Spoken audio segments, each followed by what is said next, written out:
मैं इंडिया से first woman हूँ जिसने माउंट एवरेस्ट और माउंट मकालो को 16 डेज में 16 दिनों में क्लाइम किया है।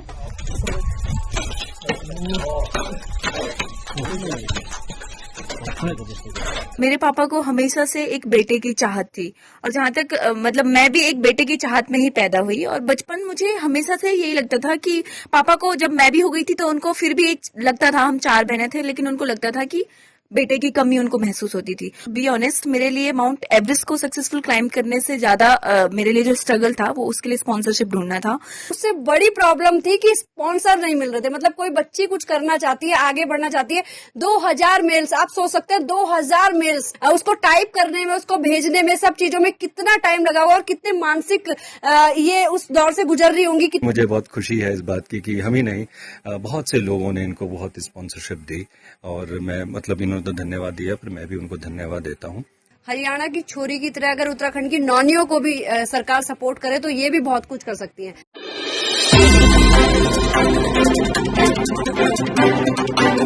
नमस्कार दगड़ियों, उत्तराखंड की नौनी है आज देहरादून के पनाश वैली में, जहाँ पे हम आपको मिलाने वाले हैं एक खास सेलिब्रिटीज से और कुछ खास लोगों से।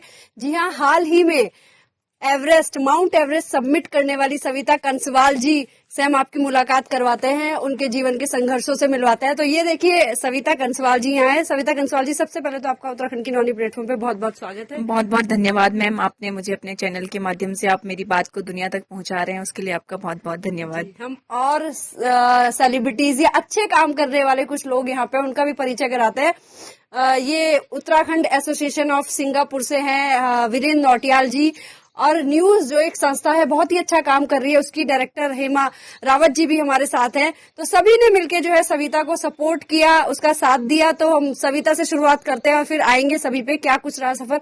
सविता जी, एक किसान परिवार की बेटी है और चढ़ गई एवरेस्ट, तो कहते हैं ना कि जहाँ चाह वहां रहा, वो इन्होंने करके दिखाया। तो सविता जी, कहाँ से बिलोंग करती हैं आप? मैं उत्तरकाशी के लोंथरू गांव की रहने वाली हूँ।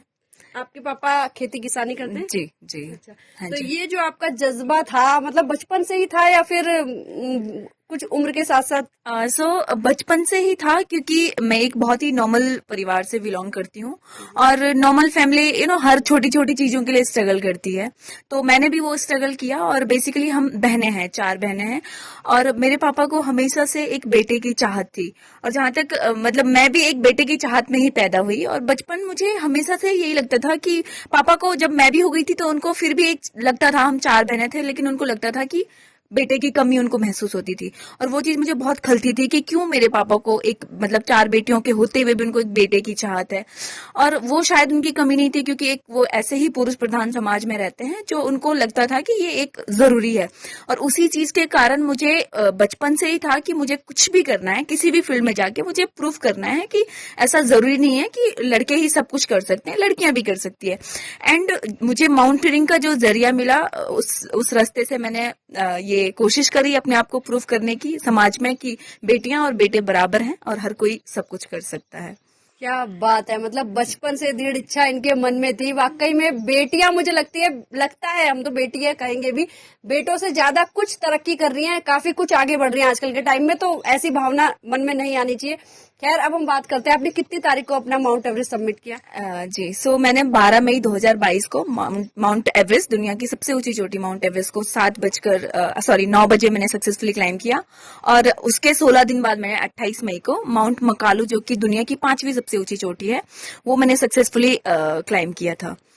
और इसके अलावा मैंने 12 एक्सपीडिशंस हिमालय में पूरे किए हैं, जो कि पिछले साल मैंने माउंट लोथ से, जो दुनिया की 4थी सबसे ऊंची चोटी है, वो मैंने सक्सेसफुली क्लाइम किया। माउंट त्रिशूल और भी कुछ एक्सपीडिशंस हैं जिनको हम टेक्निकल पीक में उनका नाम लेते हैं, वो मैंने पूरे किए हैं।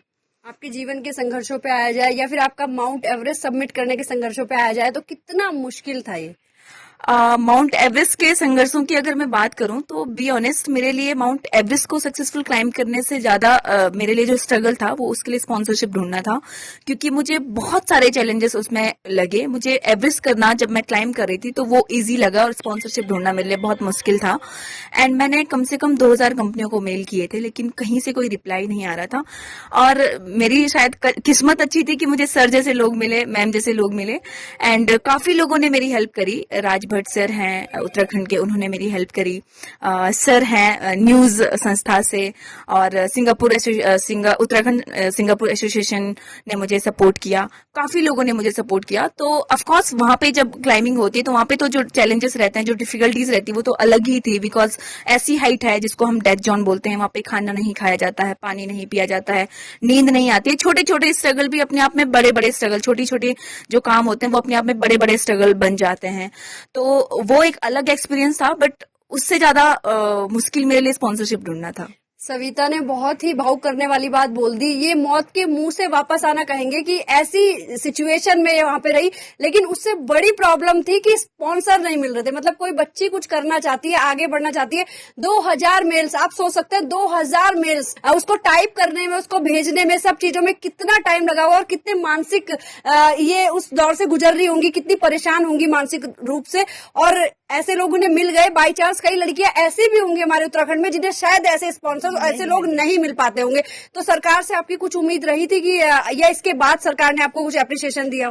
बिल्कुल, मेरी सरकार से ऑफकोर्स उम्मीद थी। मैंने एवरेस्ट के टाइम पे भी सरकार से मदद मांगी थी, जो कि मुझे नहीं मिली, और अभी भी मेरी उम्मीद है कि शायद सरकार कुछ ना कुछ मुझे हेल्प करेगी। अभी तक तो मुझे उत्तराखंड सरकार द्वारा कोई हेल्प नहीं मिली। बस यही कहूंगी कि मुझे एक उम्मीद है कि सरकार मुझे हेल्प करे, न सिर्फ मुझे, जो भी अपने अपने क्षेत्र में अच्छा काम कर रहे हैं उनको सपोर्ट करे, ताकि जो हमारे आने वाले युवा पीढ़ी है उनको प्रेरणा मिले, वो इंस्पायर हो, उनको भरोसा रहे कि अगर हम कुछ अच्छा करेंगे तो हमारी सरकार हमारी हेल्प करेगी। अभी क्या उम्र है आपकी? 26 साल। 26 साल में वो इतना संघर्ष करके आगे बढ़ गई है। हमारी सरकार को भी सोचने के लिए हम बाध्य कर सकते हैं, बोल सकते हैं, बाकी तो सरकार अगर साथ दे तो क्या कुछ नहीं कर सकते यहाँ की बच्चे। अच्छा, माउंट एवरेस्ट के सफर पे हम वापस आते हैं। कहीं पे आके आपको ऐसा लगा था कि बस यार अब बहुत मुश्किल सा मैंने पंगा ले लिया मोल लाइफ में, कुछ टाइप ऐसा? माउंट एवरेस्ट के टाइम पे तो नहीं लगा, बी ऑनेस्ट, क्योंकि मैं बहुत ज्यादा एक्साइटेड थी, और इवन जो चैलेंजेस होते हैं पहाड़ों में वो मुझे बहुत अच्छा लगता है। जो प्रॉब्लम्स होती है जब मैं डिफिकल्टीज में रहती हूँ, बहुत अच्छा लगता है। लेकिन हाँ, लोत्से के टाइम पे मुझे याद है कि लास्ट ईयर वहां पे रेस्क्यूज चल रहे थे, जब नेपाल आर्मी की जो टीम थी वो वहां पे डेड बॉडीज रहती बेसिकली। तो क्योंकि जो वहां पे जो डेथ केस होते हैं उनको तुरंत नहीं नीचे लेके आते हैं, क्योंकि उनके साथ रेस्क्यूअर की भी जान खतरे में जाती है, इसलिए। तो लास्ट ईयर नेपाल आर्मी ने एक रेस्क्यू अभियान चलाया था, और हम ऊपर जा रहे थे क्लाइंबिंग करने के लिए, और वहां से डेड बॉडी नीचे लेके आ रहे थे। तो मुझे उस टाइम पे एक सेकंड के लिए मन में एक सवाल आया कि मतलब अपने ही डिसीजन पे एक डाउट हुआ कि मैं क्या कर रही हूँ, लोग क्यों आते हैं हिमालयाज में, क्यों लोग ऐसा करते हैं। लेकिन वो सिर्फ एक सेकंड का थॉट था, और उसके बाद मैं दोबारा से अपने एम पे आ गई, अपने मंजिल पे मैं फोकस हो गई थी। और मैं मोटिवेट भी मैंने इसी चीज से किया अपने आप को कि यार मुझे बेसिकली जो मेरा लोत्से एक्सपीडिशन था वो सेंट्रल गवर्नमेंट द्वारा स्पॉन्सर था। तो मुझे पता था कि मैं 22 लाख रुपए दोबारा से स्पॉन्सर नहीं कर सकती हूँ। तो ये मेरा कहीं ना कहीं वीक पॉइंट था, एंड उसी वीक पॉइंट को मैंने अपना प्लस पॉइंट बनाया। मुझे लगा कि ये मौका मुझे दोबारा नहीं मिल सकता। अगर मैं अभी गिव अप कर लूंगी तो ये मौका मुझे दोबारा कभी नहीं मिलेगा, एंड मैं फिर दोबारा से मोटिवेट हो गई थी। डेड बॉडीज नीचे आ रही हैं, और ये पहाड़ियों, मतलब ये चोटी पे चढ़ती जा रही हैं, और वहां पे जाके इन्हें ख्याल आया कि 22 लाख रुपए दोबारा नहीं मिलेंगे। सोच सकते हैं कितनी मुश्किल से वो स्पॉन्सरशिप मिली होगी, और आगे भी इन्हें उसके लिए परेशान होना पड़ रहा है। और ये सब छोड़ के बढ़ चलिए अपनी मंजिल की ओर। यार हेमा जी, आपका धन्यवाद तो दे ही चुकी हैं। न्यूज के माध्यम से कैसे आपने इनकी हेल्प करी, क्या क्या काम करती है न्यूज संस्था? जो ये बच्चे मतलब आगे बढ़ना चाहें, हम उन्हें फंड प्रोवाइड करते हैं और मेंटली मतलब सपोर्ट करते हैं। बाकी हमारी संस्था मतलब पूरी तरह से इनको जो भी इनको रिक्वायरमेंट होती है हम उनको प्रोवाइड करते हैं। न्यूज की फुल फॉर्म क्या है? Natural eco water services. अच्छा, ये न्यूज को आप न्यूज मत समझ लीजिएगा, हमारी वाली ये संस्था है एक न्यूज, है ना। और क्या क्या काम करती है न्यूज? अभी तो हमने स्टार्ट किया है, तो जितने भी मतलब बच्चों को मतलब एजुकेशन के लिए और हेल्थ के लिए और बाकी जी। अच्छा, इस दिशा में बच्चों को आगे बढ़ाने के लिए काम करती है। ठीक है, तो फिर हम आ जाते हैं उत्तराखंड एसोसिएशन ऑफ सिंगापुर से जो जुड़े हुए हैं और न्यूज से भी जुड़े हुए हैं, वीरेंद्र नौटियाल जी। नौटियाल जी, पहले तो बहुत स्वागत है आपका। धन्यवाद आपका, बहुत बहुत धन्यवाद नलिनी जी। आपने हमें यहाँ बुलाया और आज अपना इतना कीमती समय हमें दिया। और हम तो कहते हैं कि उत्तराखंड के हर परिवार में ऐसी बच्ची हो। बिल्कुल बिल्कुल बिल्कुल। तो कितनी परेशान थी जब आपसे मिली थी सविता? आप ही उस समय होता है बहुत परेशानी होती है, और मुझे बहुत खुशी है इस बात की कि हम ही नहीं, बहुत से लोगों ने इनको बहुत स्पॉन्सरशिप दी, और मैं इन्होंने तो धन्यवाद दिया, पर मैं भी उनको धन्यवाद देता हूँ कि अगर वो नहीं होते तो शायद ये एवरेस्ट पे नहीं चढ़ पाती।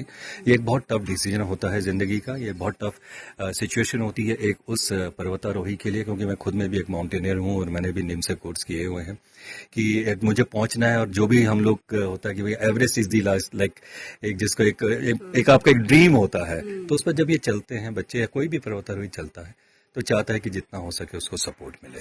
तो हमें तो खुशी है कि हमारे सपोर्ट को उन्होंने जस्टिफाई किया। क्या बात है। और बाकी सिंगापुर की अगर बात की जाए तो वहाँ पे हमारे उत्तराखंडी लगभग कितने हैं, किस तरह से वो लोग मिलते जुलते हैं, सेलिब्रेट करते हैं प्रोग्राम? उत्तराखंड के जो हमारे सिंगापुर में जो हमारे उत्तराखंडी प्रवासी भाई बहन सब लोग रहते हैं, हर दूसरे साल हम लोग का एक फंक्शन होता है। मैं क्योंकि कई जगह विदेश में इधर उधर हो जाता हूं तो कई बार मैं वहां नहीं पहुंच पाता, लेकिन आज की डेट में करीब करीब वहां 500-700 हमारे ऐसे परिवार हैं, लोग हैं जो इकट्ठे हो जाते हैं और बहुत मिलके रहते हैं। हर तरह के त्योहार, चाहे होली है, दिवाली है, 2 अगस्त 2 अगस्त को जनरली उत्तराखंड डे जो हम लोग अपना वहाँ मनाते हैं, तो उसमें सब बहुत मिलके आते हैं। हमारे पहाड़ के उत्तराखंड के आर्टिस्ट वहाँ आते हैं, उनको हम यहाँ से बुलाते हैं और उनके प्रोग्राम्स होते हैं, कल्चरल प्रोग्राम्स होते हैं। बहुत से बच्चे हैं वहाँ पे जिन्होंने उत्तराखंड नहीं देखा है, तो उनको अपनी जो हमारी संस्कृति है उससे भी उनको जानकारी मिलनी चाहिए, तो ऐसा हम सोच के चलते हैं। बाकी बहुत ही अच्छा उद्देश्य, वहाँ के बच्चे कैसे अपनी संस्कृति से जुड़े रहे उसके लिए लोग प्रयास करते हैं। लेकिन आप लोग अपनी संस्कृति से कैसे जुड़े रहे, इसके लिए आप लोग क्या करते हैं?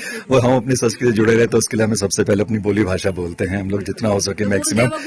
हम पे तो बहुत अच्छे लोग दो, बहुत बोले लोग दे, जब कोई गढ़वाली मिल दो या उत्तराखंडी मिल दो, चाहे वो कुमाऊं बटी चाहिए, जौन सार बटी चाहिए, ककी बटी भी चाहिए, मतलब इन लोग तो कि ये मेरी माटी बटी चाहिए, ये मेरा स्टेट बटी चाहिए, मतलब चाहे हमारा पट्टियां अलग छन या हमारा जिला अलग छन, लेकिन हम एक छा उत्तराखंड का बात। जब जय बद्री विशाल बोल दें या जय केदारनाथ बोल दें या जय भारत बोल दें, तो हम सब एक रूप में, एक परिवार का रूप में जुड़ जाना, तो हम तो बहुत अच्छे लोग जाएंगे। तो जैसे आप एयरलाइंस में सीईओ रहे हैं ना, तो उस दौरान भी आपके कुछ ऐसे एक्सपीरियंस रहे कि आपने अपनी बोली भाषा में या बोलना चाहो, मतलब कुछ? मैं एक इंटरनेशनल एयरलाइंस के साथ में उसका सीईओ रहा हूँ, तो उसमें हम लोग के यहाँ वर्ल्ड वाइड मुझे जहाँ पे भी लोग मिले, मैं करीब 60 कंट्रीज में बाहर रहा हूँ, तो मुझे जहाँ पे भी मिलते हैं अपने लोग तो बहुत अच्छा लगता है, हम अपनी भाषा में बात करते हैं। इवन यही सोच के हम इंडिया वापस आए, मैं आया, कैप्टन सुनील उस समय सिंगापुर में है तो इस इंटरव्यू में नहीं आ पाए।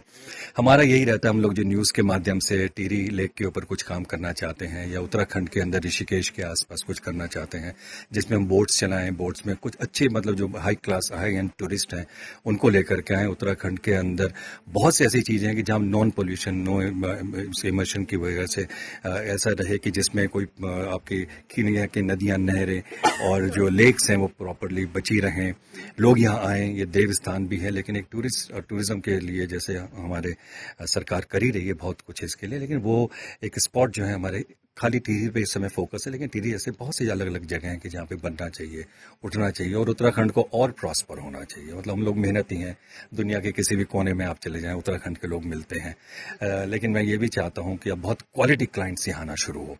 4 धाम हमारा ठीक है, रिलीजियस है, लेकिन टूरिज्म की जहां हम बात करते हैं शायद हम बहुत क्वालिटी टूरिस्ट अभी नहीं आ पा रहा है। तो उसके लिए न्यूज़ जो हमने बनाया है नेचुरली को वाटर सर्विसेज, बेसिकली वो इसलिए है कि वाटर से रिलेटेड, चाहे वो हाउस बोट्स हों, चाहे वो पैडल बोट्स हों या किसी भी तरीके से वाटर स्पोर्ट्स से हम लोग जुड़ना चाहते हैं, वो क्रिएट करना चाहते हैं। तो उसमें देखते हैं कब तक कितनी सफलता मिलती है हमको।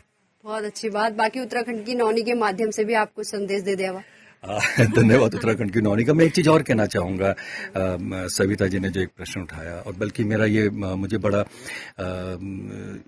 दुर्भाग्य सा लगता है कि जो हमारी यहाँ पॉलिसी है, स्पोर्ट्स की जो पॉलिसी है उत्तराखंड स्टेट की, अगर मैं बात करता हूँ, वहाँ पे माउंटेनियरिंग को एक स्पोर्ट्स में नहीं लिया जाता है। वहाँ पे अगर कोई स्टेट ऑनर अगर किसी को मिलता है, हो सकता है मैं गलत हूँ पर ये मेरी नॉलेज है, स्टेट ऑनर कुछ अगर मिलता है या अगर कोई आप ओलंपिक्स में जीत के आते हैं या आप कहीं एशियन गेम्स में जीत के आते हैं, तो आपको एक बड़ा अच्छा एक पुरस्कार मिलता है। लेकिन माउंटेनियरिंग में अगर कोई एवरेस्ट को होकर के आ रहा है तो उसका कोई पुरस्कार नहीं है। बहुत मतलब मुझे दुर्भाग्य लगता है, और मेरी अपील है आपके माध्यम से माननीय मुख्यमंत्री जी से भी और खेल मंत्री जी से भी कि कृपया इस पॉलिसी में कुछ चेंजेस लाएं, इन बच्चों को प्रोत्साहन दें, ये बच्चे तभी तो आगे बढ़ेंगे। उत्तराखंड एकमात्र ऐसी स्टेट है मेरी नॉलेज से जिसमें हिमालय का एक बहुत बड़ा भाग हमारे पास है और करीब करीब 200 पर्वत श्रेणियां हमारी ऐसी हैं जो 6000 मीटर से ऊपर हैं। और आई थिंक सविता जी इसको एग्री करेंगी। और इतनी बड़ी इतनी ज्यादा चोटियां शायद किसी और स्टेट में JNK हो या हिमाचल उनके पास नहीं है। और नैनो इंस्टीट्यूट ऑफ माउंटेनिंग जो हिंदुस्तान में तीसरा जो खुला था माउंटेनिंग इंस्टीट्यूट 1964-65 में, इससे इतने अच्छे पर्वतारोही निकले हैं, बचेंद्री जी निकली हैं, ये लोग हैं, और भी बहुत सारे पर्वतारोही हैं। क्यों नहीं इसको डाला जाता इस स्टेट में, उत्तराखंड स्टेट में क्यों इस पॉलिसी को चेंज नहीं किया? तो ये मेरा आपके माध्यम से अपनी सरकार के लिए एक विनम्र निवेदन है कि करें और ऐसे बच्चों को, ऐसे बच्चों को भी बहुत प्रोत्साहन दे ताकि ये आगे बढ़े, तभी तो हमारा नाम आगे बढ़ेगा, नहीं तो कैसे बढ़ेगा। बिल्कुल बिल्कुल, हरियाणा की छोरी की तरह अगर उत्तराखंड की नौनियों को भी सरकार सपोर्ट करे तो ये भी बहुत कुछ कर सकती हैं। सविता जी, आप भी उत्तराखंड की नौनी के माध्यम से कोई मैसेज? सबसे पहले तो मैं उत्तराखंड की नौनी के माध्यम से सिंगापुर में रहने वाले सभी उत्तराखंड वासियों का बहुत बहुत धन्यवाद करती हूँ पुनः, और सुनील थपलियाल सर का भी धन्यवाद करती हूँ, सर का धन्यवाद करती हूँ, मैम का धन्यवाद करती हूँ, और उत्तराखंड की नौनी आप सभी लोगों का बहुत बहुत धन्यवाद करती हूँ कि आप लोग मुझ जैसे लोगों की आप कहानी, लोगों को हम ढूंढते हैं, बिल्कुल ढूंढते हैं, और आप दुनिया तक हमारी स्टोरी पहुंचा रहे हैं, उसके लिए आपका बहुत बहुत धन्यवाद। और मेरा भी यही निवेदन है आपके चैनल के माध्यम से सरकार से कि सिर्फ, जैसे कि मैंने बोला, कि सिर्फ मेरे लिए नहीं, किसी भी क्षेत्र में, किसी भी स्पोर्ट्स में जो अच्छा काम कर रहा है उनको प्रोत्साहन देना चाहिए। इसलिए नहीं कि ये और आगे बढ़े, जो पीछे आने वाली पीढ़ी है वो भी प्रोत्साहित हो और वो भी अपने अपने फील्ड में कुछ अच्छा करे। तो ये मेरा भी निवेदन है अपनी सरकार से, और मुझे उम्मीद है कि हमारी सरकार जरूर कुछ ना कुछ करेगी। बिल्कुल बिल्कुल, सरकार को करना ही होगा कुछ ना कुछ। हेमा जी, आप क्या मैसेज देंगे कुछ उत्तराखंड की नौनी के माध्यम? मैं उत्तराखंड की नौनी के माध्यम से मैसेज देना चाहती हूँ कि जो भी ये बच्चे हैं उत्तराखंड, मतलब जो आगे बढ़ना चाहते हैं, अपने क्षेत्र में कुछ करना चाहते हैं, उनको मतलब प्रोत्साहन दे और उनको आर्थिक सहायता प्रदान करे। तो आप तीनों का, आप सभी का उत्तराखंड की नौनी से जुड़ने के लिए बहुत बहुत धन्यवाद। Thank you ma'am, thank you so much, thank you.